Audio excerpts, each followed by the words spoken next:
हे पहा, मी आताच तुम्हाला हे शिकवलं ना, काही पदार्थ पाण्यात विरघळतात. मग ते तुम्हाला आता मी प्रॅक्टिकल करून दाखवणार आहे. हा काय आहे? काचेचा पेला. काचेचा पेला आहे, बरोबर. मग त्याच्यामध्ये काय करायचंय आपल्याला? पाणी टाकायचंय. काय टाकायचंय? पाणी टाकायचंय. पाण्यामध्ये काही दिसतंय का? नाही. पहा, आता हे काय घेतलंय मी? एक चमचा मीठ. काय? आता हे 1 चमचा मीठ काय करणार आहे आपण? आता या पाण्यामध्ये टाकणार आहे आणि त्याला स्टिअर करणार आहे. म्हणजे काय करायचं? आपण ढवळायचं त्याला.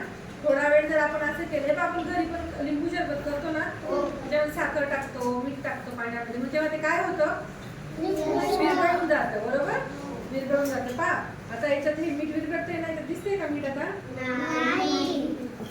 मग असंच काही पदार्थ पाण्यामध्ये विरघळत असतात.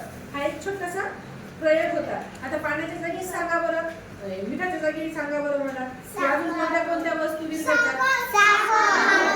अजून मीठ तर आपण आता पाहिलं ना. अजून बरं, आता ह्या पाण्याची चव कशी आहे?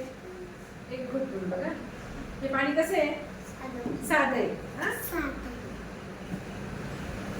हे पाणी कसं आहे? खारट. म्हणजे या पाण्यामध्ये आपण मीठ टाकलं, ते विरघळल्यामुळे त्या पाण्याची चव कशी झाली? खारट झाली. म्हणून पाण्याची चव बदलली का नाही? समजलं का मग?